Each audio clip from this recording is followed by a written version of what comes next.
Bienvenidos, muy buenas tardes.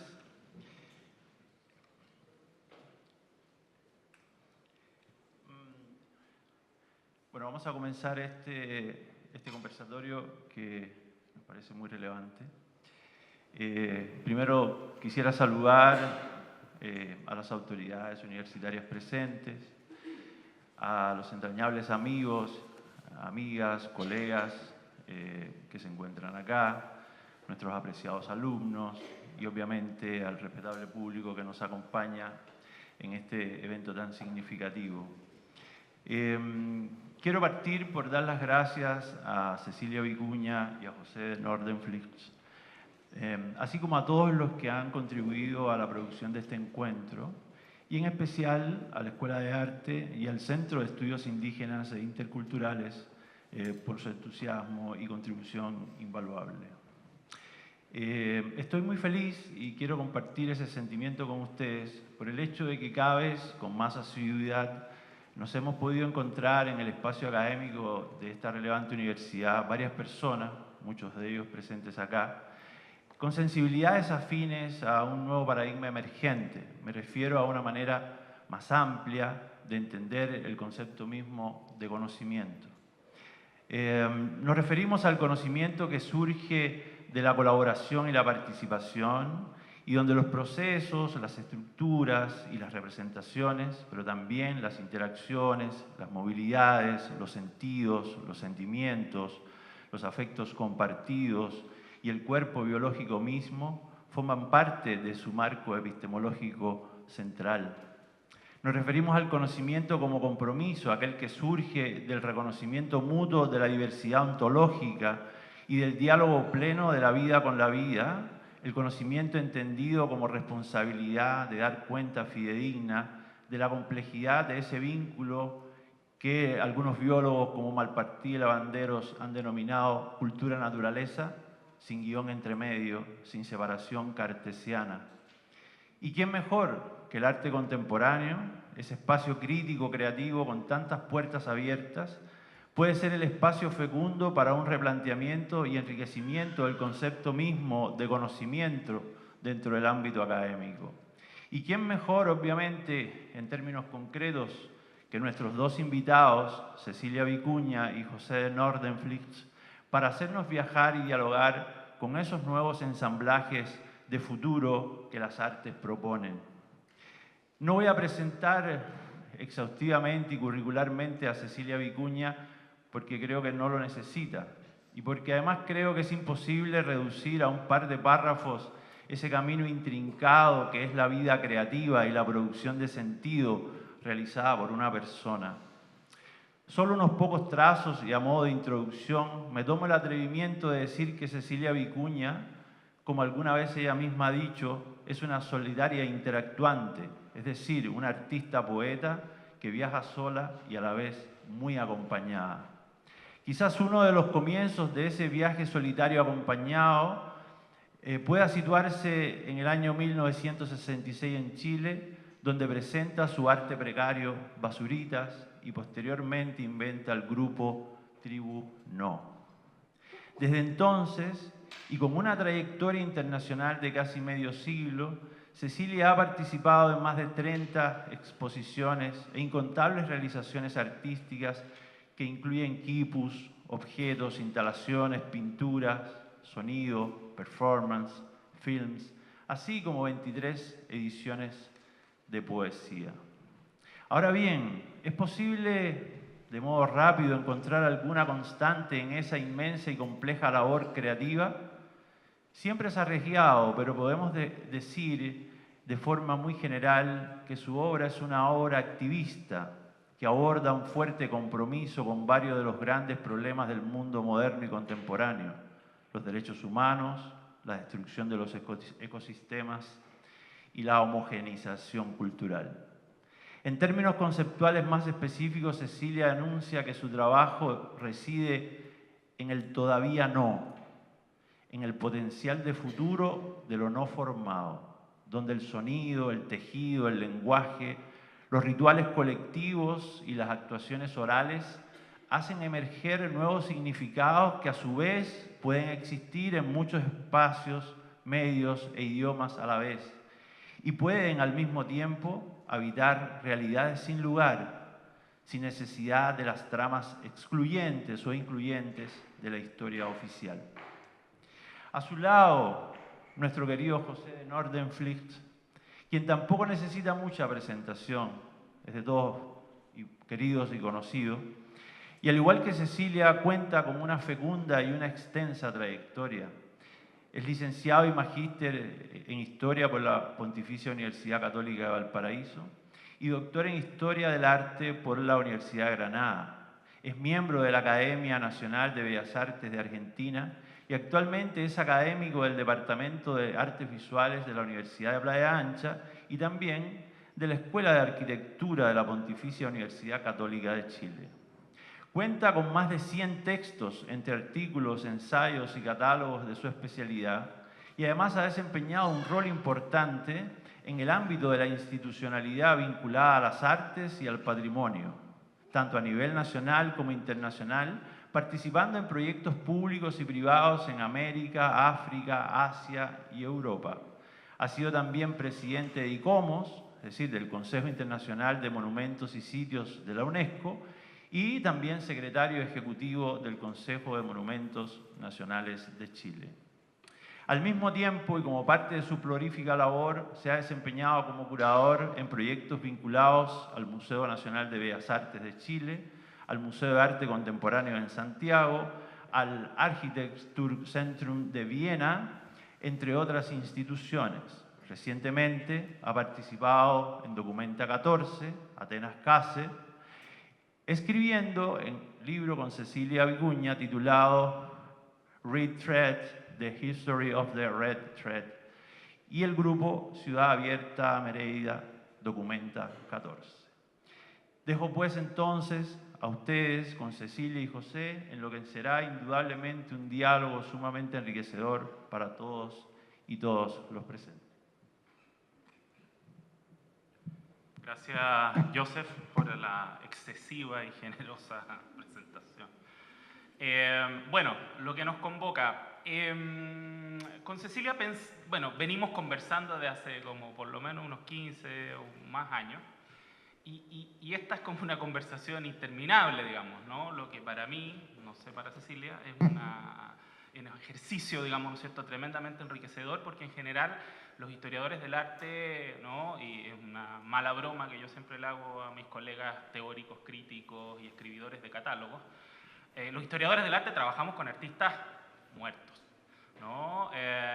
Porque trabajamos con lo histórico y trabajamos con el pasado y todo eso, digamos, ¿cierto?, suena como una distancia enorme, ¿no?, entre el sujeto, digamos, ¿no es cierto?, investigador y el objeto de estudio.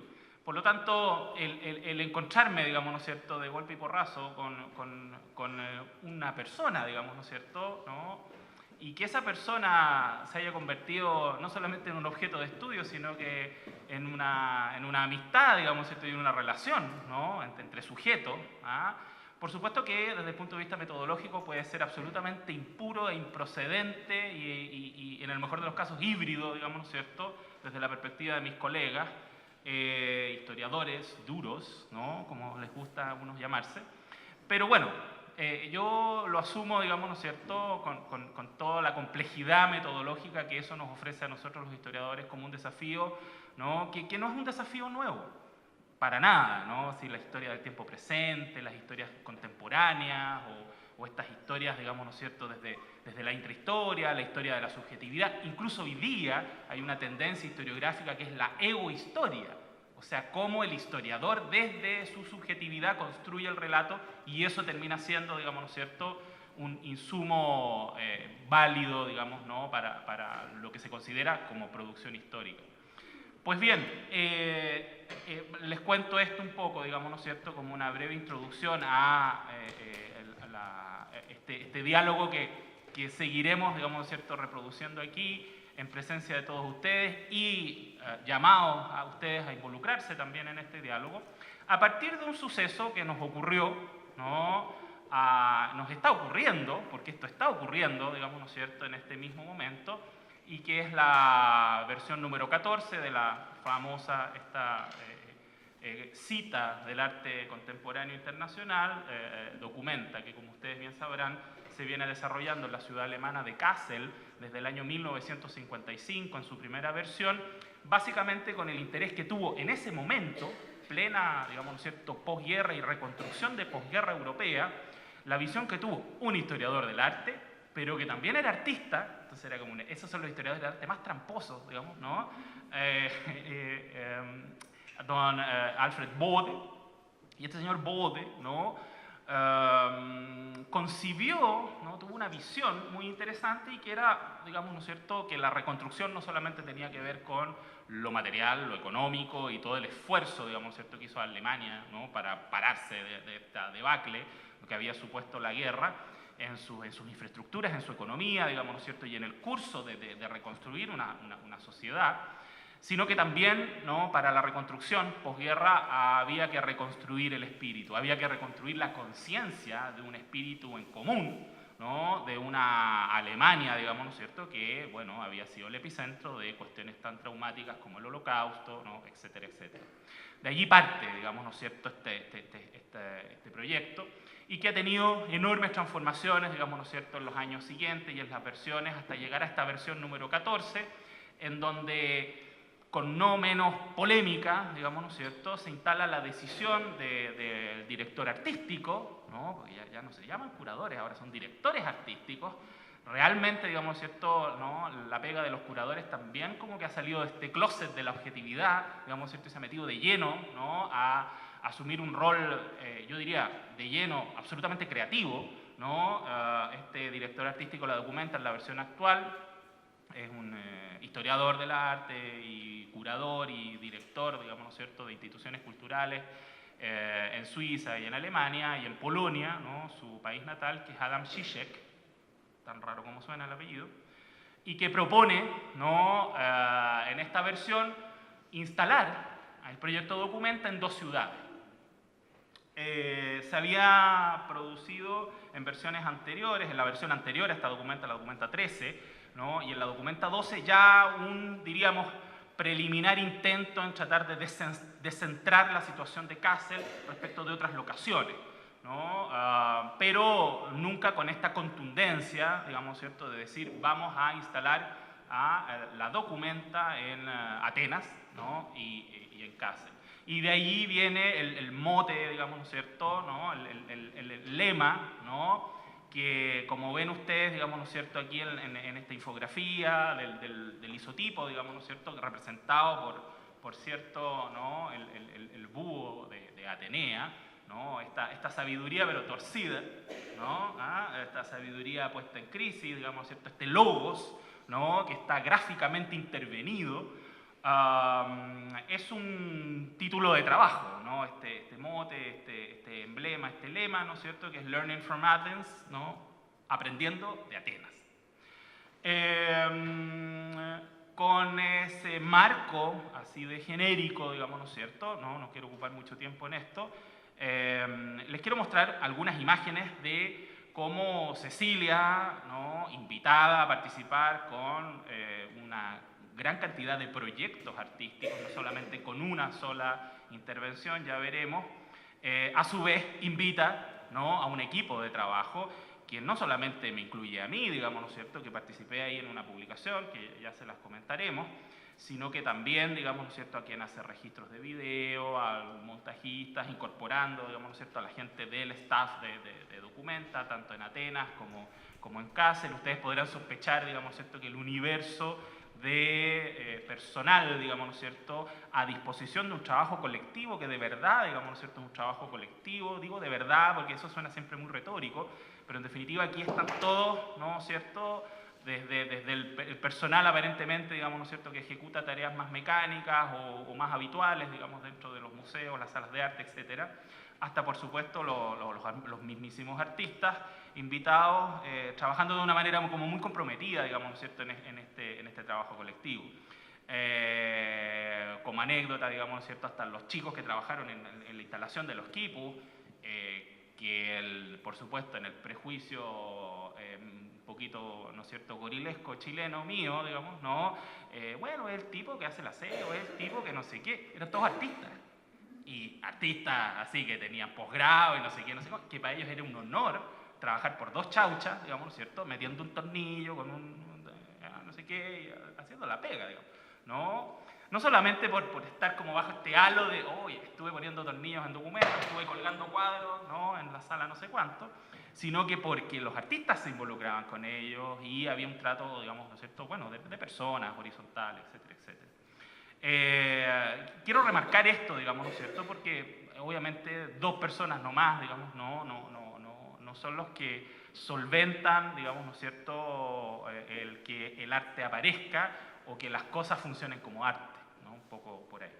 Bueno, en Atenas estuvimos en abril, el opening, la inauguración, que fue la primera semana, digamos, ¿cierto?, de abril, el 8 de abril de este año, y partimos con un trabajo en conjunto a partir de esta invitación que hace Cecilia, una invitación que ella la plantea, digamos, ¿cierto?, desde su lectura artística, que es abierta a lo indeterminado, ¿no?, un poco así, y eso comienza en un desayuno, en la mañana, muy tempranito, digamos, ¿no es cierto?, aterrizado por allá y empezamos a tirar líneas, literalmente, digamos, ¿no es cierto?, en un papel, ¿no? Y esto articuló, de alguna manera, este diagrama articuló toda nuestra relación, ¿no?, de trabajo específica allí, que es la relación, ni más ni menos, digamos, ¿no es cierto?, que entre la historia y la poesía, o la poesía y la historia, ¿no?, como quieran verlo ustedes. No hay ninguna jerarquía aquí, sino que más bien como un poco un diagrama muy así a la rápida, ¿no?, que surgió de la primera conversación que tuvimos ahí in situ, de, bueno, ¿a qué venimos? ¿No? O sea, ¿a qué venimos a un lugar como Atenas? ¿A qué venimos a un lugar como la Documenta?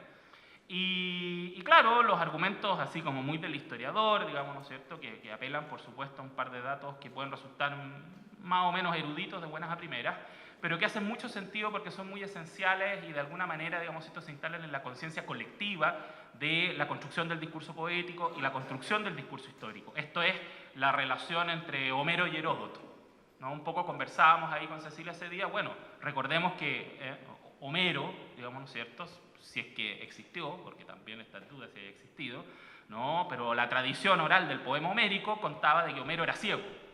O sea, el poeta es ciego, pero es el vidente. En cambio, Heródoto, que es el padre de la historia, era un señor no solamente absolutamente mirón, sapo diríamos en buen chileno, sino que era un viajero impenitente. O sea, aparece la función del historiador como testigo de las cosas sobre las cuales estructura, digamos, ¿no es cierto?, una narración, un relato.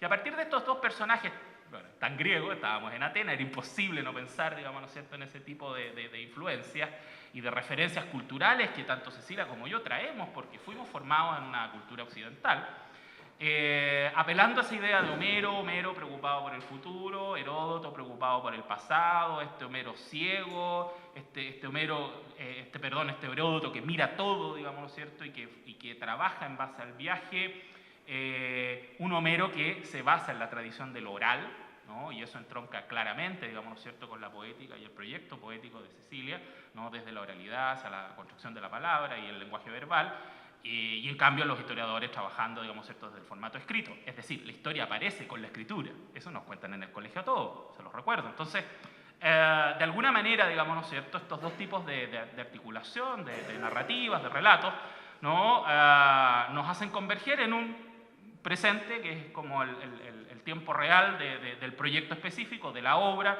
y de estar metidos, digamos, ¿no es cierto?, en esta convocatoria de Documenta. El marco teórico de esto, por supuesto, si hay algún cientista social en la sala o algún historiador o alguna persona más erudita, dirá que esto es una infantilidad, digamos, ¿no? Un infantilismo, no sé qué, digamos, no sé, una cosa naif, pero a mí me parece que tiene un cierto nivel de claridad, digamos, ¿no?, que es bastante contundente, o por lo menos para nosotros con Cecilia nos resultó bastante claro en ese momento.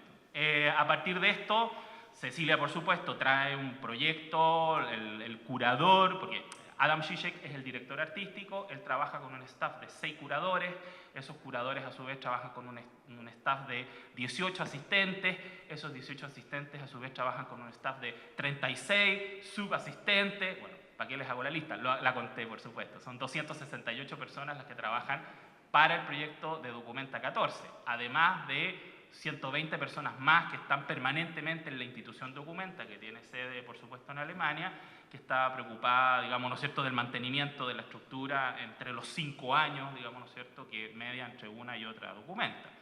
Son 163 artistas vivos los convocados en esta versión de Documenta, además de los artistas históricos, que si colgamos un cuadro de Mengs, que si colgamos un cuadro de Rubens, que si esto hace relación con no sé qué obra de no sé qué, ¿no? O sea, fácilmente llegamos a los 200 artistas, por lo tanto, manejar también ahí como un discurso que pretenda ser lineal sobre esto es prácticamente imposible, digamos, ¿cierto?, desde el punto de vista de la erudición más positivista, ¿no? Por lo tanto, solo, digamos, ¿no es cierto?, aparece esta imbricación o esta invitación, digamos, ¿no es cierto?, hacia los fragmentos de las posibilidades que van seleccionando cada uno de estos 6 curadores.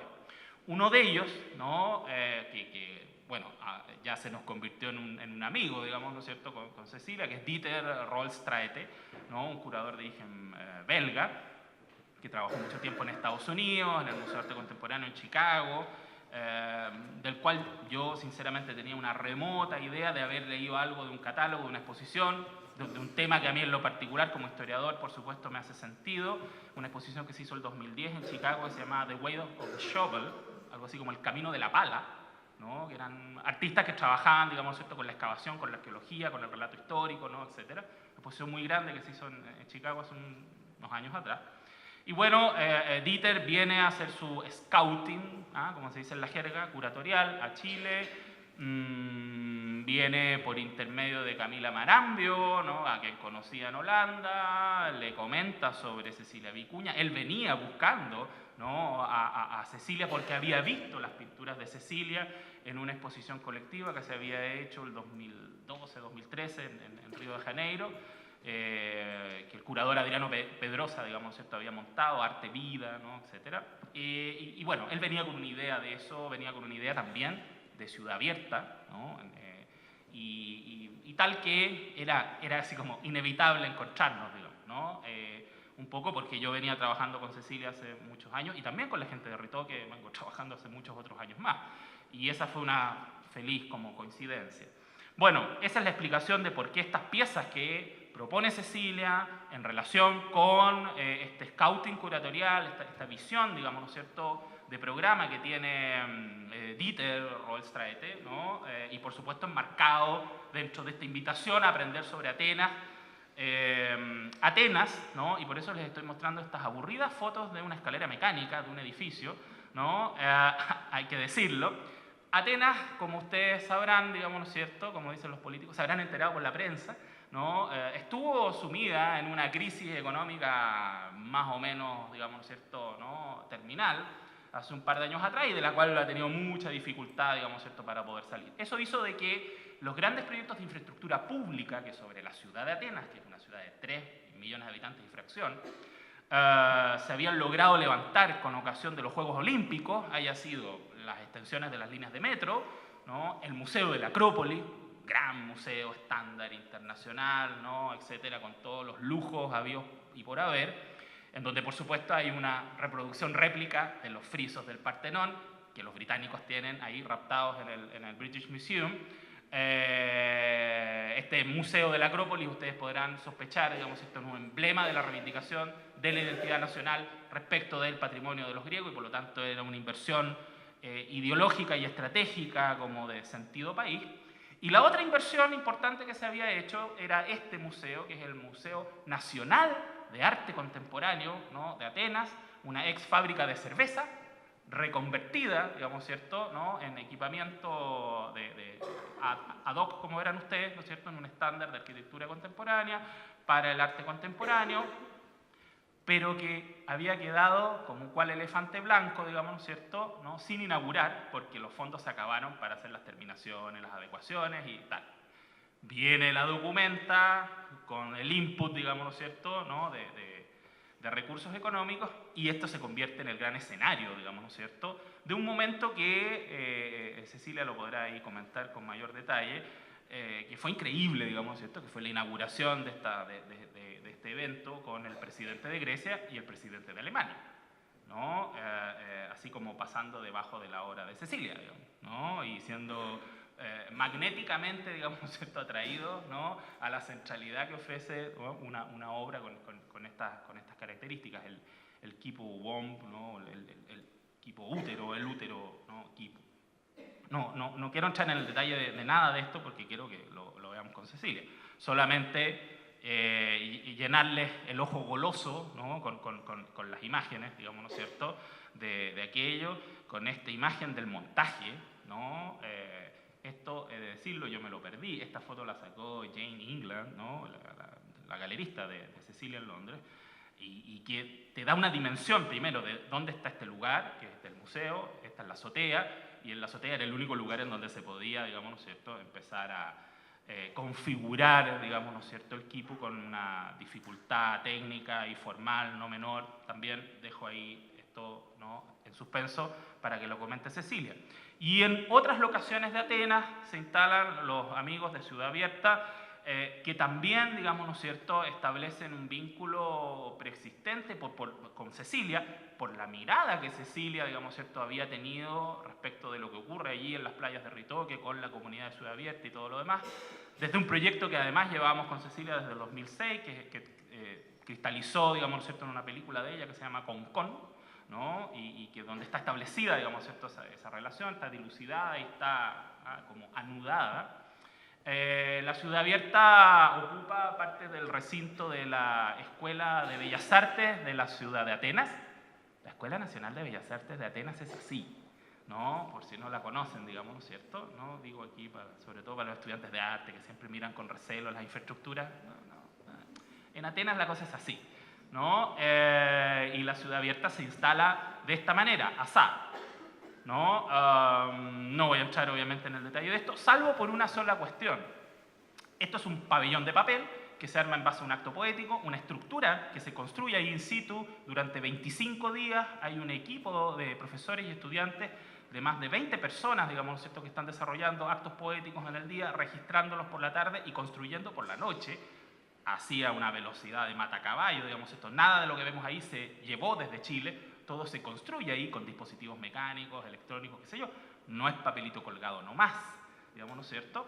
Pero esta estructura, que tiene un andamiaje, digamos, ¿no es cierto?, de unas varillas como de aluminio, digamos, ¿no?, que tiene toda una forma. Y aquí trabajan diseñadores industriales, arquitectos. Bueno, ustedes saben, ahí ese grupo tiene esa potencia generada por esos oficios, digamos, ¿cierto?, que están presentes entre el personal, ¿no?, convocado en la Ciudad Abierta. Pero la imagen que, por supuesto, a alguien que testimonia todo este tipo, digamos, ¿no es cierto?, de hechos históricos, ¿no?, porque ahí va detrás el historiador buscando configurar el hecho histórico, es imposible no ver que todo esto cuelga de un hilo, así literalmente. Entonces empiezan a aparecer, digamos, ¿no es cierto?, las convergencias, empiezan a aparecer situaciones, digamos, ¿no es cierto?, así como sincrónicas desde el punto de vista material, desde el punto de vista tecnológico, desde el punto de vista formal, desde el punto de vista de la construcción de los dispositivos y, por supuesto, que desde el punto de vista metafórico, ¿no?, que todo cuelgue de un hilo, que todo dependa de un hilo, que todo tenga la fragilidad, digamos, ¿no es cierto?, de estar con la tensión, ¿no?, de que todo este dispositivo enorme, pesado, etcétera, digamos, esté arrostrado estructuralmente por un nudito, ¿no?, con un hilito negro. Decía mi papá, más viejo que el hilo negro, así de claro, digamos, ¿no? Y Cecilia interviene, ¿no?, también con un performance, ¿no?, este proyecto con su quipu, ¿no? Hay un detalle, digamos, un acercamiento, una lámina, que era la lámina que introducía, digamos, ¿cierto?, todo el discurso que se había construido allí en estos 20-25 días en que trabajó el Grupo Ciudad Abierta, antes, por supuesto, de la inauguración, en donde es la pregunta sobre el origen. Amereida, ¿no?, va a Atenas a preguntarse, digamos, ¿cierto?, sobre su origen y a preguntarse si ese origen tiene un signo. Bueno, lo dejo ahí. Mientras tanto, en las costas atenienses, ¿no?, Cecilia despliega una serie, digamos, ¿cierto?, de performance, ¿no?, rituales, ¿no?, esto, un ritual, digamos, ¿cierto?, en una playa, en la línea costera, a las afueras, digamos, ¿cierto?, de Atenas, en dirección como hacia el templo de Poseidón, que la verdad, digamos, ¿cierto?, dimensiona el nivel de convocatoria sensible y de estado de conciencia, digamos, en común, ¿no? Lo voy a poner así, como en conciencia del bien común, ¿no?, que puede tener la forma de algo tan leve, ¿no es cierto?, y tan precario, ¿no?, utilizando las mismísimas palabras de nuestra artista en lo que es su poética, que, como muy bien señalaba Joseph, digamos, ¿no es cierto?, surge el año 66. Y a partir de esto, ¿no?, imágenes que incluso, digamos, esto tiene un guiño. El señor que se ve ahí, digamos, ¿no es cierto?, tan acurrucadito en esto, es uno de los arquitectos del Grupo Ciudad Abierta, ¿no?, el Andrés Garcés. Bueno, hay aquí una relación, digamos, ¿no es cierto?, que va mucho más allá de la mera coincidencia de nos encontramos en los pasillos del salón, del café, de la exposición de la Bienal de Venecia. No, aquí se trabajó, digamos, ¿no es cierto?, de manera bien naturalmente, digamos, ¿no es cierto?, autoconvocada, ¿no?, o concertada, ¿no? Esa no es una palabra muy bonita, eliminar. Ya, casi, ¿no? En junio, la primera semana de junio, el gran opening, digamos, ¿no es cierto?, la documenta históricamente, se ha desarrollado en este lugar. Venimos de una ciudad de 3,5 millones de habitantes y aquí llegamos a un pueblito de 250.000 habitantes, digamos, una pequeña ciudad alemana, ¿no?, totalmente destruida, digamos, ¿no es cierto?, por los bombardeos aliados al término de la Segunda Guerra Mundial, y por lo tanto una ciudad que no tiene centro histórico, no tiene testimonios, tiene apenas 2 o 3 ruinas, digamos, ¿no es cierto?, del periodo, yo les diría, de bien entrado el barroco, y punto, digamos, ¿no? Entonces, claro, también, ¿no es cierto?, el planteamiento de Alfred Bode tenía que ver con esto que les he dicho al principio, una reconstrucción espiritual, digamos, ¿no es cierto?, pero también una reconstrucción material.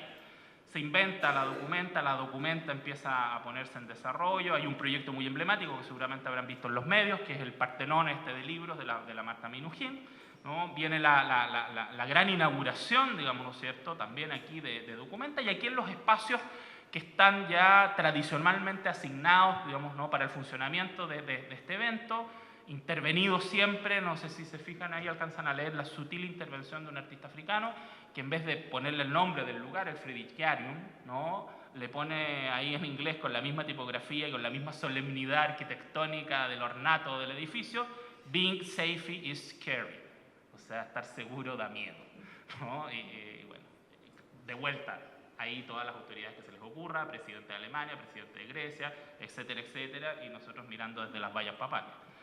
En esta ciudad de Kassel, la obra de Cecilia se despliega, yo diría, en 3 momentos, ¿no?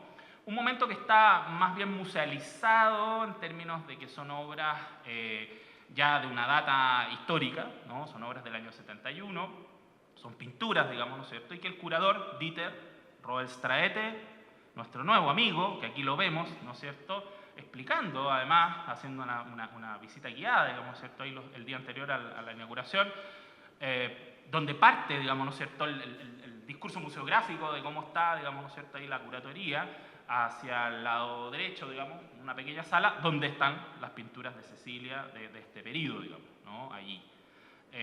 Pinturas que, ya veremos, ¿no es cierto?, causaron un alto impacto y un alto nivel yo les diría, digamos, esto como de efecto de recordación, así, ¿no?, entre el público. Importante. Otro espacio que ocupa Cecilia es la Documenta Halle, que es un espacio ya más contemporáneo desde el punto de vista arquitectónico. Ahí tenemos una vista, evidentemente con otro equipo, un equipo que, como ustedes verán, si alcanzan a hacer la relación con las imágenes, es un poco más alto, digamos, ¿no es cierto?, ¿no? Tiene más de 10 metros, el otro tenía como 8 y fracción, pero tiene un diámetro un poquito menor. Y aquí se convoca a un performance, ¿no es cierto?, anunciado, un performance, digamos, ¿no es cierto?, que funciona como, que en un origen Cecilia lo tenía pensado para el exterior, digamos, ¿no es cierto?, en la margen del río, y por condiciones climáticas y del orden de los alemanes también, no hay que decirlo, y su infinita, digamos, ¿no es cierto?, capacidad de prevenir cualquier tipo de cosa que no pueda, digamos, ¿no es cierto?, entorpecer el buen resultado de una actividad. Bueno, se decide hacer aquí, digamos, ¿no? Cecilia decide aquí hacer la convocatoria, hacer el performance, ¿no? En breves minutos más Cecilia nos puede dar detalles y podemos volver a conversar sobre estas imágenes. Finalmente, ¿no?, la tercera, digamos, ¿no es cierto?, presencia de Cecilia en Kassel, ¿no? Porque esto era un performance anunciado, digamos, ¿no? Fue una serie de acciones que también fueron como pequeños rituales en donde ella misma, digamos, ¿no es cierto?, hace una convocatoria a algunos de los chilenos, siempre hay muchos chilenos, ¿no?, en este tipo de eventos, algunas mujeres chilenas, ¿no?, que muy entusiastamente, digamos, ¿no?, participan en un ritual, un poco en la misma sala con las mismas pinturas. Esto tiene un alto sentido, digamos, ¿no es cierto?, no solamente simbólico, sino yo diría, digamos, esto de una narrativa muy lógica, digamos, ¿no? Ya lo podremos comentar con Cecilia. ¿Por qué a partir de esa pintura? ¿Por qué a partir del ángel de la menstruación? ¿Por qué a partir de allí, digamos, ¿cierto?, surge este hilo rojo y se hace aquí esta performance no anunciada, ¿no?, ante un poquito el nerviosismo de los guardias de sala y todo ese tipo de cosas, ¿no? Y después finalmente en las márgenes del río Fulda, este performance que también fue muy, muy impresionante, no por la escala, digamos, ¿cierto?, ni por la monumentalidad, sino que más bien por todo lo contrario, digamos, ¿cierto?, por el gran nivel de intimidad, pero a la vez, digamos, ¿cierto?, de generosidad, de involucramiento, de participación, digamos, ¿cierto?, y yo de estado de conciencia respecto de involucrarse en aquello, digamos, ¿no es cierto? Bueno, me incluyo porque alguien tenía que mojarse para sacar la foto. También la participación con los amigos de Ciudad Abierta, ¿no? Los amigos de Ciudad Abierta en Kassel construyen en un parque, ¿no?, el Karlsruhe Park, ¿no? Hay un parque barroco increíble, etcétera, súper barroco, por lo tanto muy ordenado, ¿no? Bueno, llegan a Ciudad Abierta ahí a chasconear este parque, ¿no?, con sus intervenciones, hacen una mesa, ¿no? Esto es una mesa, y por supuesto invitan a Cecilia a hablar, ¿no?, a compartir, a estar, a convivir, digamos, ¿cierto?, a activar, diría un arquitecto en un lenguaje muy docto, digamos, ¿no es cierto?, la habitabilidad, ¿no?, del dispositivo. Nada, a echar la talla, ¿sí, no? Claro, porque la vida, digamos, ¿no es cierto?, la vida en comunidad y el diálogo, que ya les decía, digamos, ¿cierto?, se viene produciendo de hace muchos años entre la atención que Cecilia tiene sobre Ciudad Abierta, particularmente, un poco en ese sentido. Yo creo que, y lo podemos también, Cecilia puede dar la opinión, ¿no?, más certera de eso. Yo creo que en esta vuelta lo interesante también es que Ciudad Abierta tiene una mirada muy distinta, digamos, ¿no?, a este punto respecto de lo que Cecilia desarrolló. Termino con una última muestra de un par de imágenes que, desde la perspectiva estrictamente, digamos, ¿cierto?, ahora me sale el historiador que llevo dentro, documental, me parece de suma relevancia ponerlo, digamos, ¿no es cierto?, aquí en la mesa y en conocimiento de todos ustedes. El impacto bibliográfico, hemerográfico que tuvo la presencia de Cecilia, ¿no?, en Documenta. Es decir, nada, o sea, este es el periódico gratuito de mayor circulación de arte que hay en Alemania y que para en la edición de junio, ¡pum!, Cecilia en portada, ¿no? Obviamente en los catálogos, en las revistas y en toda la documentación autogenerada por la misma Documenta, que es muy profusa, pero también en las revistas de difusión y las revistas de arte, digamos, ¿no es cierto?, más importantes, no solamente en Alemania, sino que también, digamos, en Francia y en Estados Unidos, se relevaron, digamos, ¿no es cierto?, la presencia de Cecilia en los periódicos, y esto ya empieza a ser muy increíble, ¿no?, porque, por ejemplo, este es un periódico belga, ¿no?, en que obviamente le hacen la entrevista ahí a don Dieter. Yo no tengo idea belga, pero lo traduje, por supuesto, con Google, así que les puedo decir, ¿no?, que ahí dice algo así como, si nosotros no hacemos política, entonces ¿quién la va a hacer? Porque la típica, ¿no?, es que usted está contaminando el arte con la política espuria y no sé qué, bla, bla, bla, bla, bla, bla. Y el tipo dice, bueno, si nosotros estamos haciendo... Está en la crisis que hay en estos momentos en Europa, está el descreimiento, digamos, ¿cierto?, de todo, respecto de todo, y la corrupción y esto y lo otro, bla, bla, bla.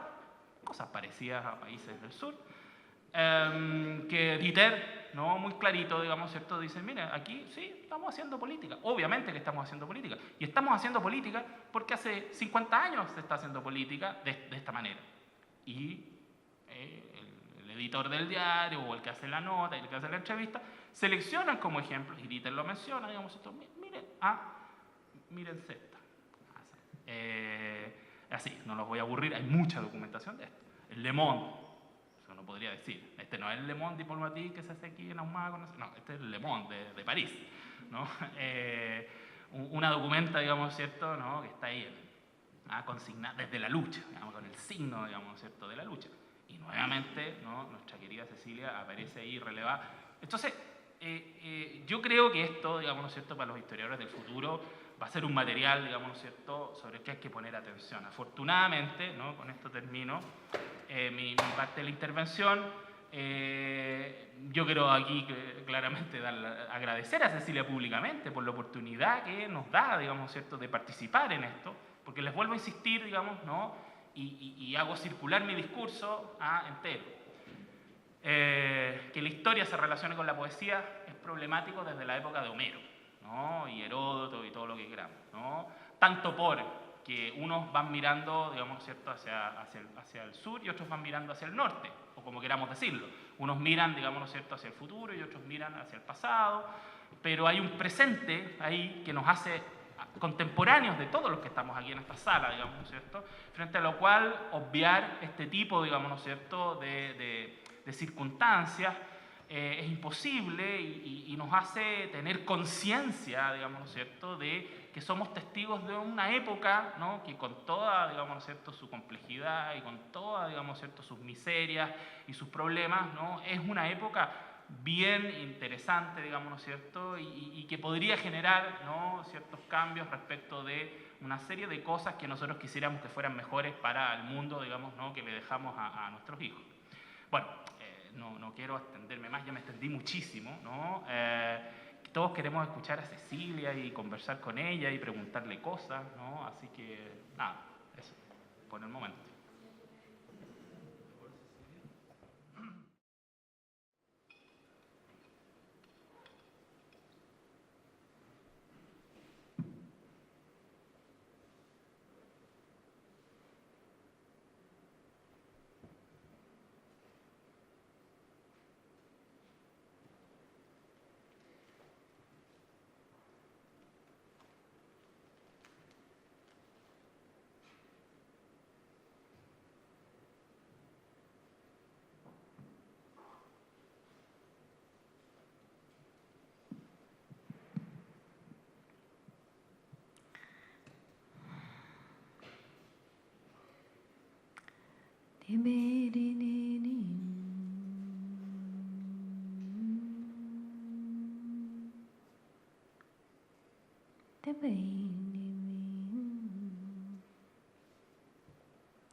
Gracias, José. Gracias a ti, Joseph. Sí. Gracias a ustedes.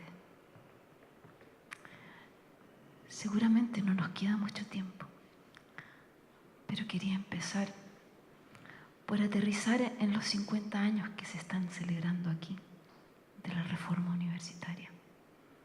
Para mí son 51 años de celebración, precisamente por la fecha que ustedes dos mencionaron, del año 66, que fue el año en que nace mi arte. Solamente he tenido que esperar 51 años para encontrarme aquí con ustedes. Es como un milagro, ¿no es verdad? Llegar a semejante ancianidad y estar todavía como recién nacida. José Lezama Lima, el poeta cubano, decía que un poeta debía ser recién nacido de día y milenario de noche. A veces, en realidad, sucede al revés. Y uno puede ser también milenario y recién nacido en el mismo instante. Cuando caminaba entre ese asientito para acá, no sabía si era recién nacida o milenaria. Solo sabía que estaba sudando tan fuerte debajo de este chaleco, 4 chalecos que tengo puestos, que si no tomaba agua me caía de cabeza. Entonces, así me reconozco y así empezamos. Solamente voy a hablar unos pocos segundos para que después tú me hagas preguntas difíciles. Y ojalá ustedes también me hagan preguntas todavía más difíciles. Así vamos a gozar mucho más. Yo era chiquitita, bueno, sigo siendo, ahora soy todavía más chiquitita porque ya me empecé a achicar. Siempre me he estado achicando. Practico desde niña el ejercicio de convertirme en una absoluta nada, como una posita de nada, derretirme, deshacerme. Y desde ahí es que entonces empieza a nacer esto que tiene que nacer. Pero les quería contar por qué tengo yo algo que ver con el quipu, o por qué el quipu decidió tener algo que ver conmigo.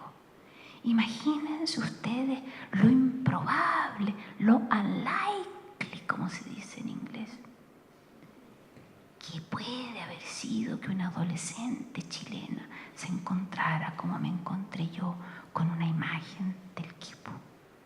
Y la culpable tiene que haber sido mi tía Rosa Vicuña, que fue profesora de la Escuela de Arte de la Católica en los 60, junto con mi otra tía, Teresa Vicuña, que tuvo una exposición hace poco, digamos quizás unos 20 años, allá abajo.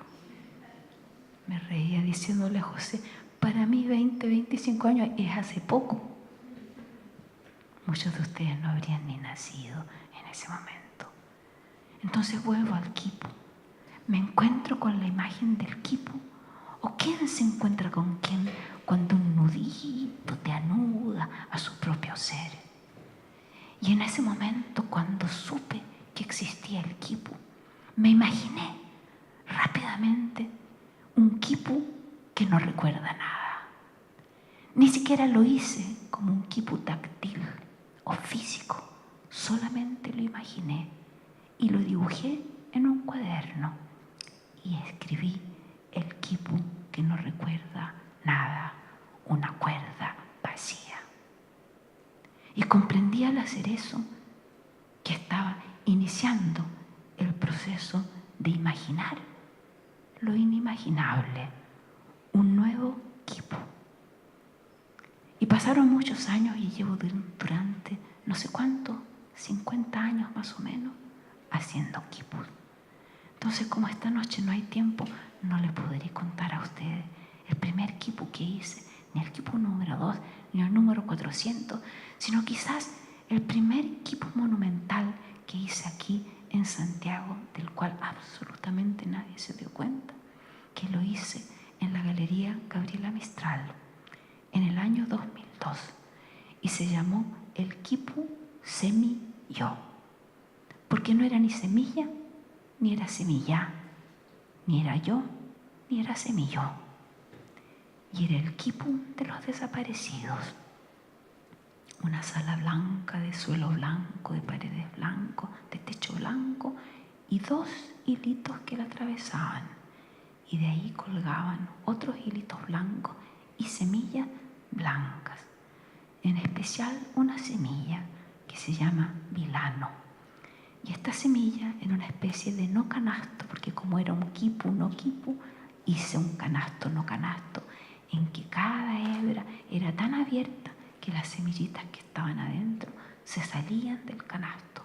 Y cuando entraba alguien, con el aliento, el calor del aliento de las personas, las semillitas viajaban por la pieza. Ese fue mi primer quipu monumental del tamaño de la Galería Gabriela Mistral, para los que lo conocen. Pasan muchos siglos y me encuentro en la documenta. Hasta ahí mi relato y ahora Dispara, como dicen en New York. Oye, Cecilia, bueno, a propósito de la monumentalidad, ¿no? Estoy recordando la imagen tuya, digamos, ¿no es cierto?, trabajando ahí en la azotea del museo en Atenas. Yo creo que es súper interesante, ¿no es cierto?, que nos comentes no solamente cuál es el sentido, sino que también cómo el desafío del modo de hacer este equipo le da un sentido, ¿no? Conversamos mucho esto de si hay un lugar para ir a conversar de la monumentalidad, ¿no? Y miren lo que estamos mirando, ¿no? Atenas, digamos, ¿no? En el sentido así, más convencional de lo que significa monumento. Pero el monumento no solamente es una cuestión de escala física, material, sino que también es una grandeza, digamos, ¿no es cierto?, insisto yo en eso, ¿no? La convocatoria que tiene el gesto de construir este equipo. Porque en la foto sales tú solita, pero tú nos contarás, digamos, ¿no es cierto?, aquí hubo mucha gente, una gente muy especial colaborándote, ¿no?, en este trabajo, y yo creo que es una cosa interesante, digamos, ¿no es cierto?, de reseñar, para que finalmente, ¿no?, nos hagamos una imagen, bueno, sobre todo aquí, digamos, ¿no es cierto?, hoy día nuestros invitados acá, ¿no?, sacan una imagen de cómo de esto, digamos, ¿no es cierto?, finalmente pasamos a esto, digamos, ¿no? Cómo de lo horizontal pasamos a lo vertical, con una lana, ¿no?, inacible. Ya, entonces eso tiene todo que ver con el equipo que no recuerda nada. Porque, ¿qué pasa? Que cuando yo hice ese equipo virtual, yo no sabía que en la época inca existía no solamente el quipu táctil, sino que existía también un quipu virtual. Y el quipu virtual se llama el seque. Seque quiere decir línea en quechua, como el quipu quiere decir modo.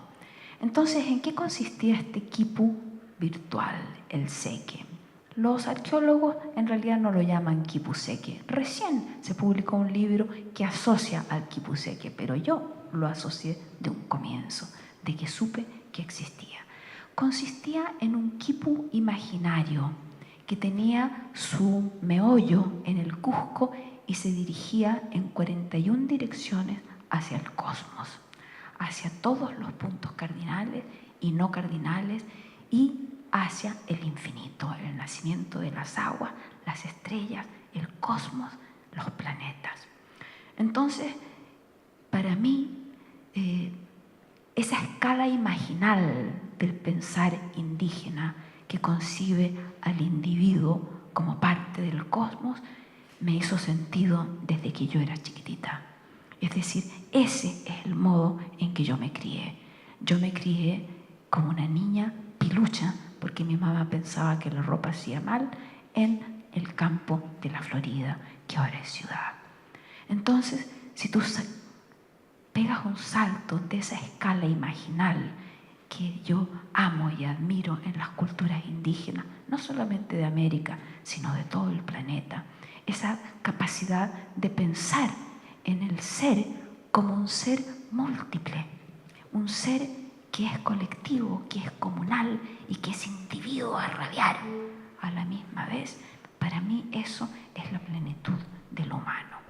Entonces, cuando Dieter Rollstrate me invita a hacer un quipu, fue él el que me invitó de partida a que yo estuviera en la documenta tanto con quipu como con pintura. Entonces, yo fui primero a Atenas y cuando vi este espacio, todavía no se sabía si yo iba a estar en este espacio o en otro espacio. Pero cuando ya supe que yo estaba en este espacio, era evidente que había que pensar una forma que respondiera a ese espacio de como más o menos yo creo que eran casi 12 metros de alto. Entonces, el material con el que yo he trabajado toda la vida se llama vellón. El vellón es, desde el punto de vista andino, el cosmos mismo, el nacimiento de las galaxias en el gas cósmico. Y la característica de este material es que uno lo toca y se deshace. Por lo que no es nada, es el origen del cosmos. A la vez, el quipu representa la menstruación, desde mi perspectiva, porque Cilly Asher, que fue una gran matemática que ya está muerta. Ella hizo una interpretación del quipu como una invención femenina que tenía que ver con el cordón umbilical. Pero yo lo convierto en un cordón umbilical cósmico. Entonces, ¿cuál fue la conceptualización de la escala imaginal para el quipu de Atenas? Pensar que en este momento de la humanidad es perfectamente posible que no haya más humanidad. Es perfectamente posible que antes de 20 años todo este mundo que conocemos ya no exista más. Puede desaparecer el agua, puede desaparecer la fotosíntesis, están desapareciendo todas las especies. Entonces, frente a esa crisis que ya no es crisis, sino que es la amenaza profunda y real del fin de nuestra especie, por un afán de autodestrucción total que se ha apoderado de la cultura humana, ¿qué se puede hacer frente a eso? Para mí, lo único que se puede hacer es recordar nuestra humanidad que es cósmica. Y en eso no hay nada como la menstruación, como el material cósmico que nos conecta a esa infinita continuidad de la vida.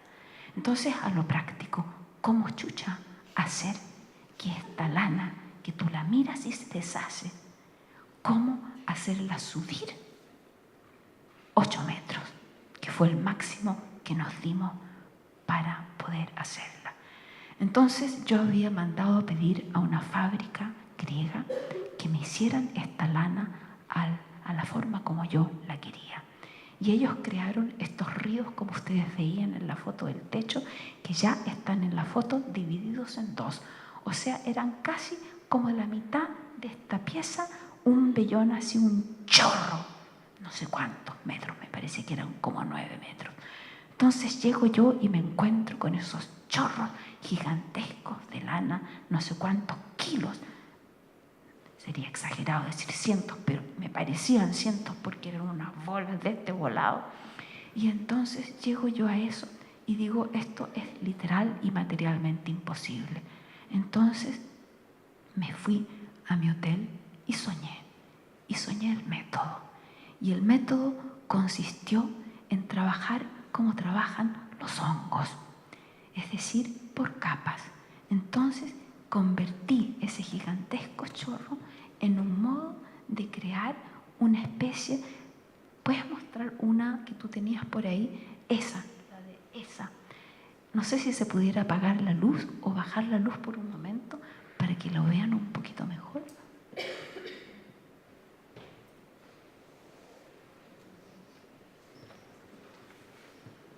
Parece que se nos fue el técnico. Bueno, no importa, lo imaginamos. Entonces, esos chorros que ustedes ven ahí, lo único que tienen... Ups, no. Ahí volvió. No importa, seguimos. Esos chorros increíbles, lo único que tienen por adentro es una especie de cable, más o menos como de este ancho, que es un cable para escalar montañas, que es de algodón y que usan los andinistas. Y que un día José Pérez de Arce y yo, que habíamos subido al plomo a hacer una ofrenda al nacimiento del Mapocho para la exposición del quipu Mapocho, que ahora está en el Bellas Artes, ese cablecito lo encontré botado ahí en la laguna, en la primera laguna, en la piedra numerada, para los que entre ustedes sean aquí andinistas. Ahí encontré esa cuerda y me la llevé a Atenas. Un chonguito, así chiquitito, pero que me sirvió para soñar. Entonces ese sueño venía del mismo niño, porque el niño del plomo murió con una hebra roja en la mano. Entonces el niño quizás nos está soñando en nosotros. Quizás estos sueños de un quipu de 8 metros vienen de ese mundo. Entonces lo que pedí yo en Atenas era que mi equipo, que eran como 10 equipos, mira, mi equipo, como dicen algunos de mis amigos, que por favor hubiera gente que supiera hacer nudos. Entonces, ¿qué podía ser mejor que artistas marineros que sabían hacer nudos, pero 100 veces mejor que yo? Entonces, estos artistas marineros y yo estamos haciendo una película de este proceso, que es la cosa más hermosa del mundo. Empezamos a convertirnos, mi amor, Jim decía que era como la lucha con el cocodrilo, con estas gigantescas bolas de lana metiendo nuestros cuerpos y enrollándonos adentro de la lana, fuimos formando nudos. Entonces era como que nosotros volvíamos a nacer otra vez en un nuevo cordón umbilical que era de nuestros cuerpos rodando adentro de estos nudos, como en una especie de danza. Entonces, en esa danza se fue formando este equipo gigante. Entonces, el momento más dramático fue el momento de subir el primer equipo, porque no sabíamos si se iba a desarmar, desbaratar de un rum, si iba a caer abajo. Tampoco sabíamos si al colgarlos todos, que se formaban como unos 80 kilos, si el aro de metal que se había construido, se iba a caer e iba a matar a la primera persona que se acercara al equipo. ¿Me entiendes? Era todo una gigantesca incógnita, pero la incógnita mayor fue lo que empezó a suceder cuando el quipu, que fue una de las primeras obras, empezó a aparecer. Toda la gente, que eran cientos de personas, como tú has bien escrito, empezaron a peregrinar de las diferentes salas de este museo de varios pisos a ver esta obra imposible, porque es una obra completamente imposible. Y tú mencionaste al pasar tus pinturas, hay una conexión, ¿no? que además tú la relevas en este performance no anunciado, entre tus pinturas de principios de los 70 y el quipu. Me gustaría que nos contaras, ¿no? Primero la circunstancia de origen de estas pinturas, porque son unas pinturas, ¿no? que fueron exhibidas en Chile, tuvieron un nivel de recepción en Chile el año 71, el año 72. Don Antonio Romera ya escribió en el Mercurio de Santiago, por supuesto, como corresponde en su crítica dominical, las pinturas naif de Cecilia Vicuña. Y claro, de naif no tienen nada, ¿no? Entonces fue muy perspicaz, digamos, ¿no es cierto? Y por supuesto muy contemporánea la lectura del curador, y no solamente el curador, sino que de quien quisiera ver lo que había que ver, digamos, ¿no es cierto?, en este contexto, en relación con tus pinturas naif, ¿no? ¿Qué te pasa? Porque es muy intenso, digamos, ¿no es cierto?, que tú dices, claro, 20 años no es nada, 40 años no es nada, si consideramos la fecha de estas pinturas, y resulta que 40, 45 años después las lecturas se acomodan y los sentidos aparecen, ¿no? Y finalmente algo que tú hiciste con una mirada y una visión, un propósito incluso, digamos, ¿no es cierto?, bastante claro, declarado en la documentación de tus diarios de la época, etcétera, etcétera, hoy día tenga ese nivel de reconocimiento, ¿no? Que nos comentes de eso y también de esto en específico, porque esto conecta esta multidimensionalidad de tu trabajo. Es verdaderamente maravilloso esto que tú estás diciendo, José, porque para mí es como si estuviéramos viviendo un cuento de hadas que es como imposible, tan imposible como el mismo quipu. Y tiene que ver con que ahora, por ejemplo, en términos teóricos, el gran movimiento de Latinoamérica, el movimiento filosófico, que en realidad empieza hace mucho tiempo, quizás, no soy historiadora, pero yo me imagino por ahí como los 40, los 50, empiezan un grupo extraordinario de filósofos y pensadores de Sudamérica a pensar en lo que ahora se llama el movimiento decolonizador. Entonces, esa niñita Cecilia, que en el año 69 estaba visitando Nueva York. ¿Por qué estaba en Nueva York? Porque estaban traduciendo al inglés mi primer libro de poesía. Yo tenía 20 años y ya mi poesía se estaba traduciendo al inglés. Pero en ese momento yo ya era artista, se suponía. Yo ya hacía objetos precarios, yo ya hacía todas mis obras que desaparecían en las playas, de las cuales nadie tuvo nunca noticia. Y también hacía una pintura abstracta, hacía signos como rupestres, pero muy grandes, en pinturas como de este volado. Entonces chiquitita, pero pintaba cosas enormes. Pero cuando andaba por la calle de Nueva York y después de visitar el Museo de Arte Moderno y las galerías de Nueva York, donde dominaba el minimalismo, que era metal, vidrio, hombres blancos. Dije, chucha, si esto es el arte, yo por ahí no voy. Entonces, ¿para dónde voy yo?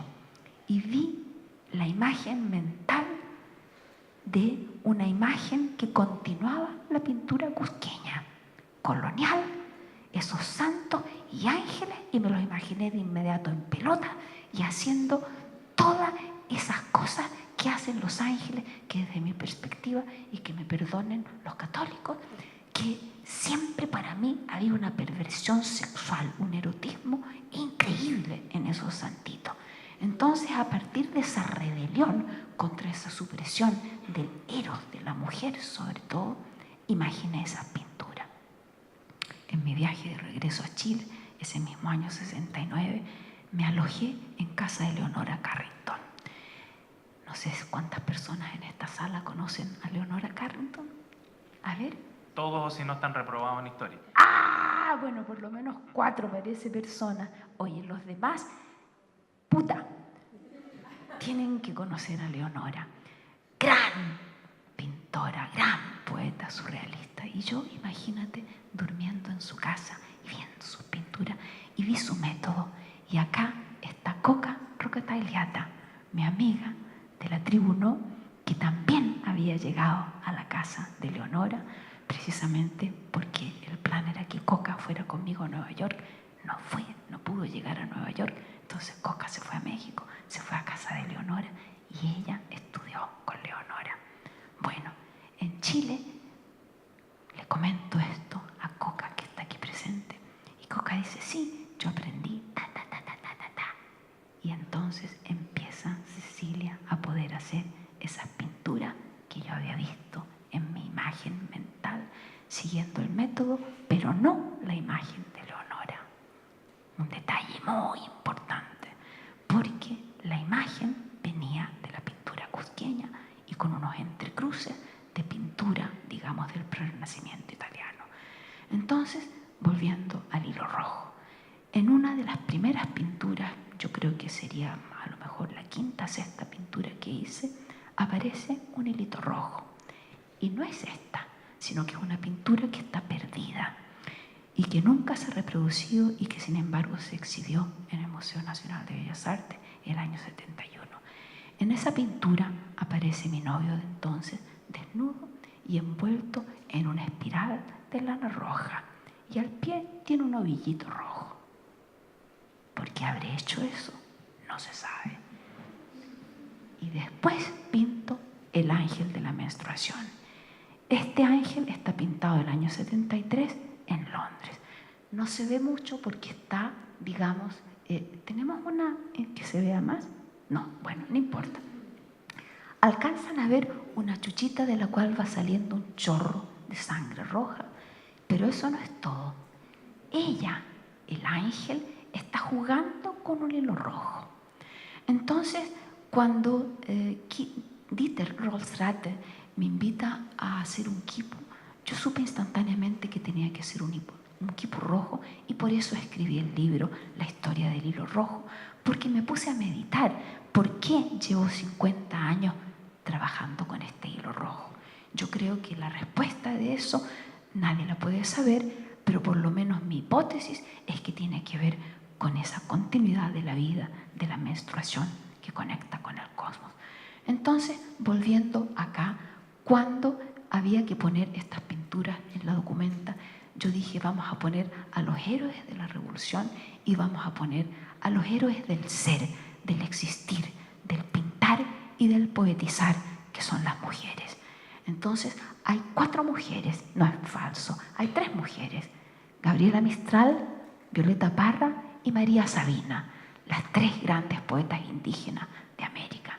Indígenas y mestizas, 2, pero indígena totalmente, mazateca, la María Sabina. Y la 4ª, que no es ni mujer ni no mujer, porque es la menstruación misma, la madre de la vida. Entonces, cuando José me cuenta que hay este grupo de mujeres extraordinarias de Chile, casi todas ellas artistas, pensadoras, arquitectas, improviso de un minuto para el otro este performance en que sacamos el hilo rojo. Acá no se ve muy bien en la foto. Si ustedes lo miran, un hilito de lana sale de la pintura y recorre todos estos cuerpos. Hicimos eso y de un run nos fuimos corriendo porque yo tenía que tomar el tren en breves minutos más al río Fulda. Y en el río Fulda hicimos la imagen de la menstruación conectando con el agua. Porque la menstruación y el agua y el hilo en el pensar andino son una metáfora, variante y transfiguración de la otra. Las tejedoras andinas, hasta el día de hoy, las pastoras tejedoras del mundo andino, dicen que sus cantos y sus vellones y su agua vienen del cosmos, de las galaxias.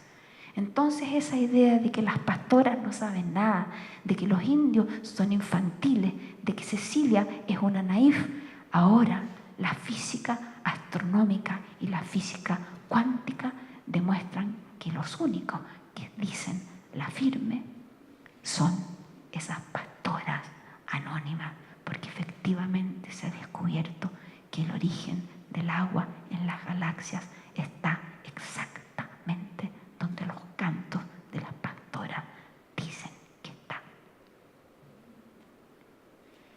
Oye, Cecilia, y mientras esto nos remite, digamos, ¿no es cierto?, una dimensión global finalmente, ¿no? Porque es una puesta en imagen, digamos, de una conciencia respecto del sujeto y esta relación con este universo, esta completud, digamos. También en tu obra hay una dimensión, yo diría, sumamente local, sumamente arraigada, digamos, ¿no es cierto?, a una temporalidad, y hasta dicho, digamos, ¿cierto?, el momento histórico aquel de tus 20 años, digamos, ¿no es cierto?, donde en el fondo se instala todo, digamos, ¿cierto?, inicia todo. Pero también hay una cuestión espacial, territorial, digamos, ¿cierto?, física ahí, ¿no?, muy del genio del lugar, como decían los antiguos, como decía Goethe, ¿no? Y en ese sentido me interesa que también nos comentes un poco de tu relación con estos vecinos del lugar, con estos vecinos que aparentemente aquí son muy accidentales, ¿no? Porque para muchos informados y atentos a los asuntos del arte desde Chile, uno dice, bueno, Ciudad Abierta, Cecilia Vicuña, ¿qué tienen que ver? Y qué sé yo, ¿cuál es el vínculo, cuál es la relación? Sí, qué pregunta más maravillosa. ¿Cómo podríamos meternos en eso en más o menos 3 minutos? Que debe ser el tiempo que nos queda, ¿no? ¿Hay tiempo? Bueno. Resulta que cuando tú dices la Cecilia de 20 años, el primer pensamiento es el Chile de antes del golpe, ¿no es verdad?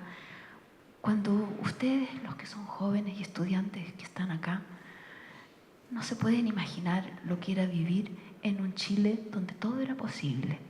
Un Chile que imaginaba sin límites.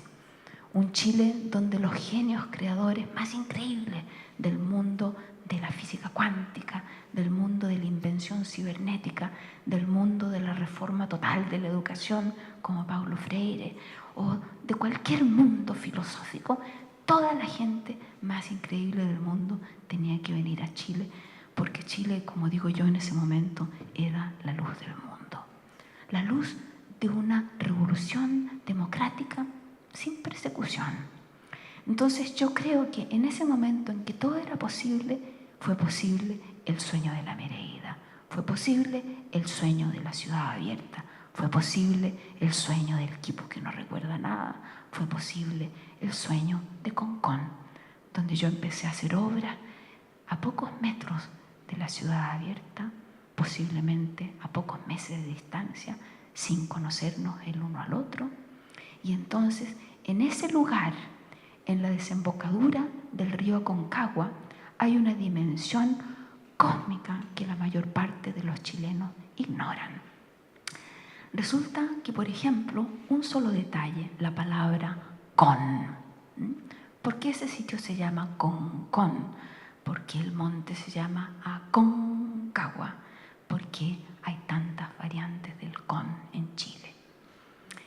Entonces hay una gran historiadora peruana, que es la señora Díaz de Canseco. ¿Cómo es el nombre primero de ella?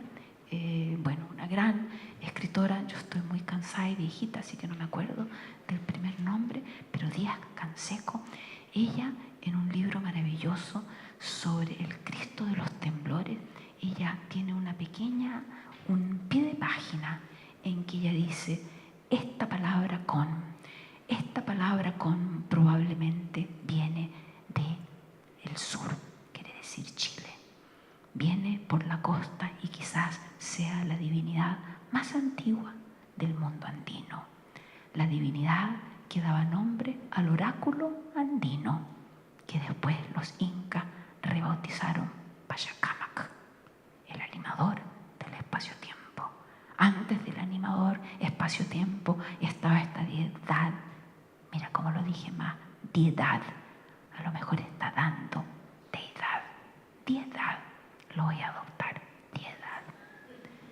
Porque es una deidad femenina, la deidad de la mar, de la fuerza vital. Entonces queda un resto de esa relación entre Pachacamac, del oráculo andino cerca de Lima, y un pueblito infinitamente chico que está un poquito más adentro de Concón, que hasta el día de hoy se llama Pachacamita. Entonces, cuando yo empecé a hacer, gracias a ti, José, esa investigación, película que se llama Concón, empecé a escribir de la relación entre Ciudad Abierta y el Concón precario de Cecilia. Y empecé a hacer una construcción que extraño que en esa porción de lugar vivían a la misma vez Cecilia haciendo la obra precaria, Juan Luis Martínez escribiendo su poesía, los chinos, los poetas orales ancestrales de esa región campesina y pescadora a la vez, y la ciudad abierta. Entonces hay una configuración de una creatividad que es de ese lugar, que nace en, de y para ese lugar, y que tiene una poética en común, una poética que no se orienta a lo físico, que no se orienta a una materialidad material, sino a una materialidad transformadora y que se radica básicamente en el ser del entender, porque no es un entender en el que uno entiende la tierra, sino en que la tierra también lo entiende a uno. Y uno, en realidad, y esto yo creo que es lo que tiene más en común el mundo de la ciudad abierta con el mío, es la idea del don, la idea del regalo, la idea de que uno, cuando nace, y es todavía un pirigüín, una cosita ínfima adentro de la guata de tu mamá, y uno ya siente y ya tiene emoción, uno ya percibe. Entonces ese nacer percibiendo y siendo percibido es el don. Uno es el don de los que vinieron y uno se tiene que transformar en el don de los que van a venir. Entonces yo recuerdo cuando era una adolescente, liceana todavía, y me encontré con La Mereida, cuando La Mereida era un libro completamente anónimo. Y por supuesto lo leí sin comprarlo porque era carísimo, en la librería universitaria de Las Chiles, un poquito más abajo que aquí. Me lo leí. Y comprendí que en ese mundo había el mismo mundo que ya vivía en mí.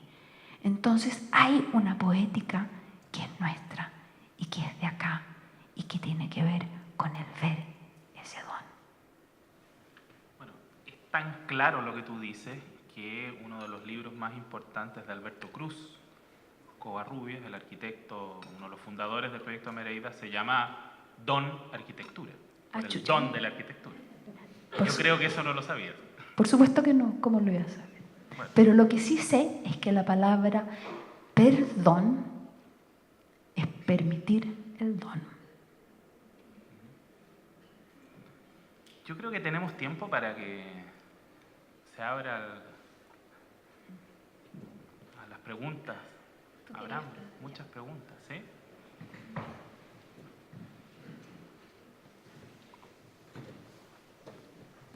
comentarios, saludos, quejas. Por allá, manos, se ven manos.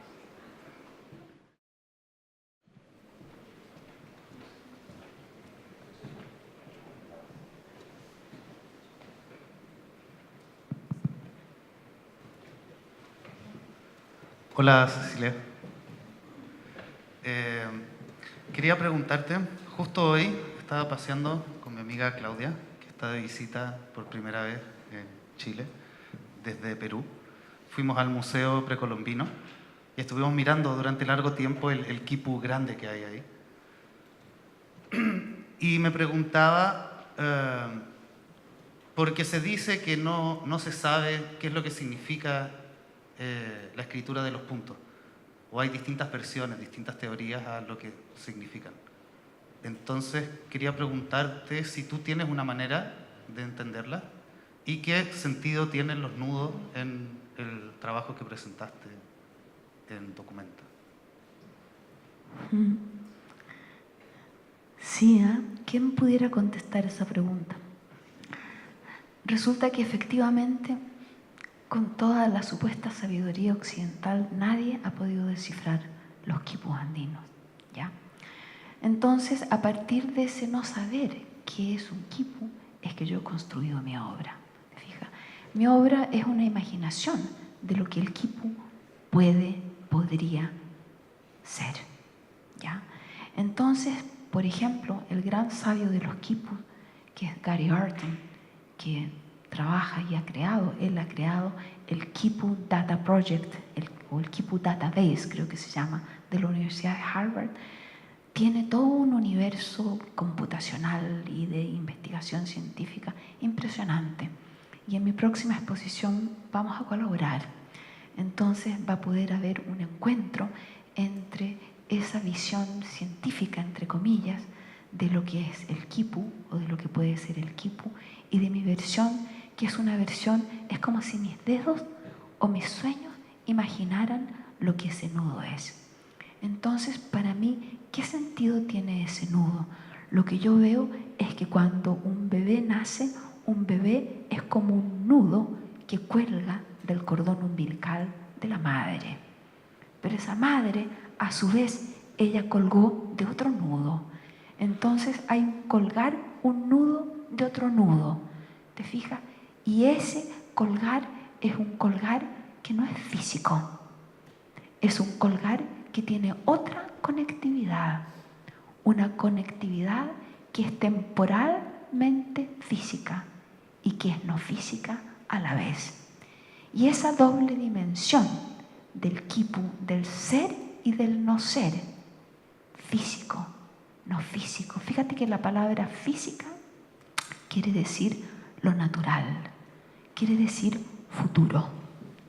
Entonces, lo físico es lo futuro, pero lo futuro tampoco es físico.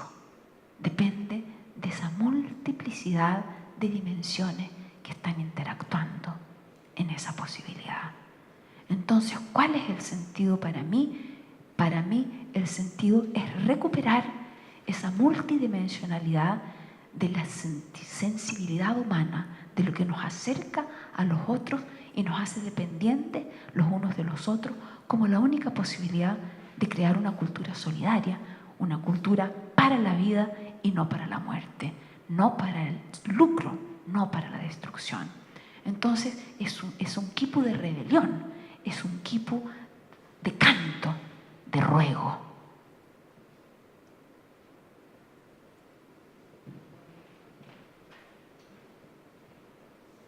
Hola Cecilia, muchas gracias por compartir parte de su vida. Una pregunta relacionada a la poesía, su poesía, porque con los quipus usted ha usado el mismo elemento por 50 años y con el que quiere alcanzar el cosmos por medio de esta menstruación. Y si en la poesía quizás también hay un elemento que la ha acompañado durante su vida, en la poesía, y si también busca alcanzar ese cosmos a través de la poesía, o qué busca y cómo describiría estos elementos que toma en la poesía, que son tan abstractos también, ¿Cómo? que están hasta en los sueños.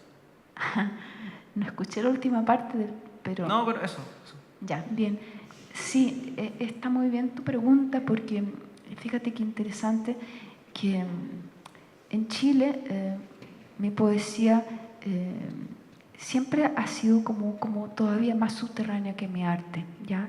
Entonces te agradezco tu pregunta. En el mismo año 66, cuando parten 3 grandes corrientes en mi vida, ¿ya?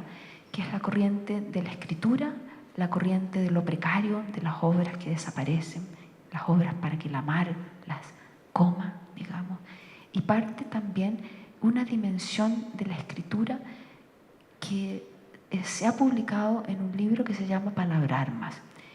Y es un libro del cual ya existen 4 libros y que todos tienen el mismo título, Palabrarmas, y todos son relativamente diferentes entre sí. Y es una visión de las palabras que, según yo, llegó a mi pieza al pie del plomo y que vino de ese universo del glaciar del plomo, ¿ya? Es decir, el universo del niño. Y es una forma que después de que yo llevaba casi 20, 30 años practicando esa forma, me enteré que era una forma de entender el lenguaje que se usaba en el mundo inca, ¿ya? Y que por lo tanto tiene que ser una forma ancestral andina, porque los incas eran recicladores de pensamientos antiguos andinos. ¿Y en qué consiste esa visión? Consiste en que cuando una palabra emerge en el cosmos imaginario del pensar, es como si fuera un Big Bang. Una palabra estalla, explota como un acto de conciencia. Y al estallar como un acto de conciencia, interactúa con el campo total de todas las conciencias. Entonces, esa visión ha dirigido todo mi trabajo con la palabra. Y la primera palabra que yo vi así, desarmarse, deshacerse, volver al espacio vacío entre sonido y vacío y volver a reconstituirse en un juego y en una danza, fue la palabra enamorados, que yo la vi separarse y convertirse en amor morado enajenados. Pero cuando vino el golpe militar, estas palabras cambiaron de sentido. Y la primera palabra que vi fue la palabra verdad. Dar, ver. Y eso es porque se usó una mentira para destrozar la cultura, los cuerpos y la vida de Chile. Y la segunda fue mentira. Hacer tira la mente. Entonces, esa relación de mi cuerpo con lo que está y no está, y está en proceso de formarse y deshacerse a la misma vez, como una continuidad de creación y destrucción, es paralela en la poesía y en el trabajo del equipo. Muy pocas personas me han hecho una pregunta como la que tú me acabas de hacer. Te la agradezco.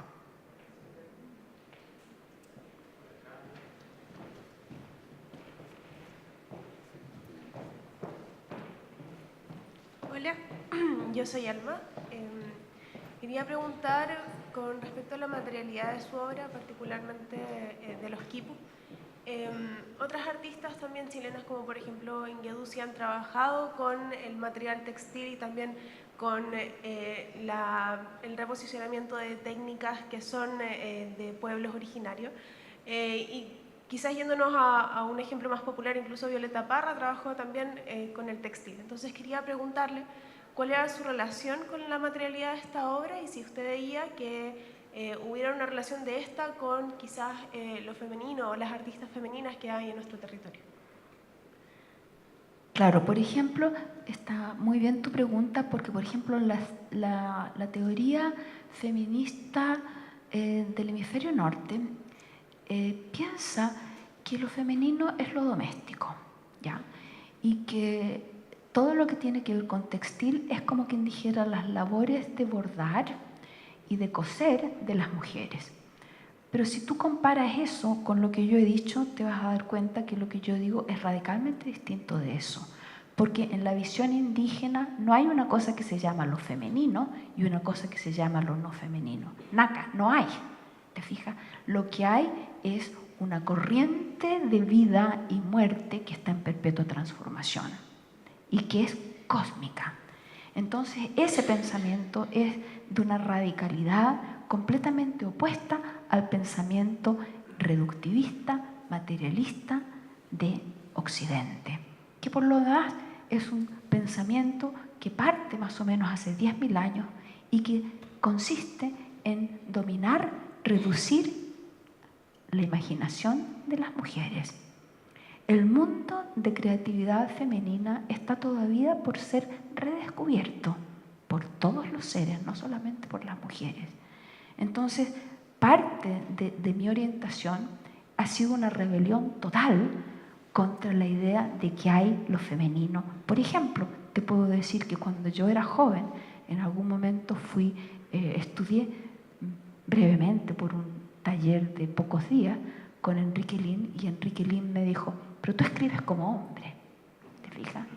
Entonces mi poesía, fíjate que ha sido censurada y suprimida porque se le permite a la mujer jugar con hilitos, porque eso no tiene importancia ninguna. Pero anda a meterte a trabajar con las palabras, eso no se permite. Yo he publicado 4 libros en Chile. En total en mi vida he publicado 25 libros. En Chile nunca se menciona y nadie sabe que yo he publicado 25 libros que están en otros países, ¿te fijas? E incluso los que he publicado acá, nadie los ha visto nunca. No están en las librerías, no están en ningún lado. Entonces, yo creo que tiene que haber una revolución del pensar que ahora ya no es de mujeres, es de todos. Fija, para admitir que hay una totalidad de lo humano que nos ha sido, en inglés hay una palabra muy bonita que es clipped, que es como podada, que es la reducción. ¿Te fijas? Entonces hay que sacarse ese pensamiento reductivista que piensa así. Entonces, por ejemplo, cuando la Violeta bordaba, la Violeta no estaba haciendo trabajo doméstico, ella estaba bordando una visión del mundo en total rebelión con ese mundo que ella odiaba, de la clase alta, opresora de Chile. ¿Te fijas? Entonces ella, yo la conocía a ella era amiga de mi tía Teresa, ella era como un volcán de ira, pero de ira magnífica, de ira creadora, infinita. Y eso a mí me cambió la vida, escuchar la Violeta cuando yo era una cabrita chica. Hay una postilla a lo que tú señalas respecto a la pregunta y que me parece interesante que escucharlo de Cecilia. Cecilia, antes de decidir estudiar arte, quería estudiar arquitectura. Quería ser arquitecta, porque la arquitectura es femenina. Porque la arquitectura es un orden, digamos, ¿no es cierto?, que se inscribe dentro de esa misma lógica de lo doméstico, pero lo doméstico como configurador de un cosmos, digamos, una cosmovisión. Esa es una cuestión, digamos, ¿no es cierto?, que tiene que ver mucho con lo que tú mencionas, digamos, ¿no?, porque claramente, ¿no?, si hay una manifestación, cuando la arquitectura es arte, digamos, ¿no?, en donde está instalado, digamos, ¿no es cierto?, esa especie de sobredeterminación de género, ¿no?, es la arquitectura, y bueno, hay miles de ejemplos respecto a eso, pero yo creo que eso es interesante, digamos, ¿no?, porque hace mucho sentido la explicación que acabas de dar. Exacto, gracias José. Sí, efectivamente, yo entré a la escuela de arquitectura. Yo no quería estudiar arte, me pareció una tontería estudiar arte porque yo ya era artista, ¿ves? Pero en cambio para estudiar arquitectura eso era lo que yo quería, pero yo imaginaba que la arquitectura era la concepción total de la sociedad, que la sociedad misma tenía que ser una obra de arte. Fíjate, yo no lo sabía, pero ese es un concepto andino. Cuando tú, por ejemplo, vas aún hoy a ver una ciudad andina antigua o actual, tú ves que la ciudad entera es como un organismo, en los pueblos completos y en las fiestas. Acá está presente José Pérez de Arce, el gran estudioso de las fiestas andinas. Las fiestas andinas consisten en que los músicos tocan cientos de instrumentos cuyo sonido es un solo instrumento. Es una conceptualización del sonido, del espacio, de la vida y de la muerte, que es tan avanzada que Occidente todavía no piensa llegar a ese pensar. ¿te fijas? Entonces nosotros, ¿por qué estamos tan colonizados que seguimos pensando que esos son los indios? ¿Qué indio ni qué indio? Eso no es indianidad, eso es ser de otra manera. Entonces yo, por ejemplo, me he declarado india desde chica. Bueno, después me hice el ADN y resulté india. Pero de cualquier modo yo he sido siempre ridiculizada, como que yo me estoy haciendo pasar por india. Y cuando yo he hecho performances con esa idea de que yo he sido acusada de que me hago pasar por india. Imagínate qué maravilloso una india que se hace pasar por india, ¿cierto? Es como sensacional, ¿no?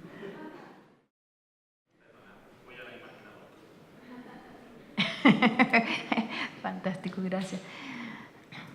Bueno, todo esto yo lo he narrado, por ejemplo, este libro que publiqué para la Documenta, que se llama en inglés Read Thread, que quiere decir leer la hebra, ¿ya? Y como subtítulo, la historia del hilo rojo. Entonces, es una meditación sobre la menstruación, porque, digamos, hay dos historias de la menstruación. La historia de la menstruación antes de hace 10.000 años, la menstruación era la manifestación más hermosa del universo, ¿ya? Porque dependía la vida y el futuro de la especie, de la continuidad de la familia de esa menstruación. Y eso la gente lo sabía, hace miles de años que la gente sabe eso. Pero cuando empieza la apropiación del conocimiento por los hombres, por el poder, por la propiedad privada, empieza el culto de la guerra, de todas esas cosas, que es más o menos entre 10.000 y 4.000 años, entonces la menstruación pasa a ser sucia, pasa a ser feo, pasa a ser una vergüenza. Entonces yo, como buena niña chilena, y esto lo he narrado en muchos lugares, yo no tenía idea que eso existía. Y de pronto estoy sangrando, ¿te fijas? Entonces, para mí, ese fue un momento impresionante. Entonces, si tú quieres leer eso, pucha, en algún momento, eso tiene que ser accesible en español y en Chile, porque mi obra circula en otras lenguas, porque nunca ha habido interés ni de las mujeres chilenas, ni de nadie, en que esas historias, esos poemas circulen acá. Si tú me lo preguntas, a mí eso me da una felicidad inmensa, porque yo creo que ese acto de transformación, por eso yo pinté esa pintura y por eso hago esto, porque es necesario transmitir que en esas cosas que se consideran feas, hediondas, asquerosas y que hay que ocultar, que hay que avergonzarse, ahí es donde está la belleza, ahí es donde está la transformación. Bueno, queremos agradecer la hospitalidad de la Escuela de Arte, el CIR, el profesor Schoenberg, el profesor Gómez y a todos ustedes, y a Cecilia, por supuesto, con un aplauso. Gracias.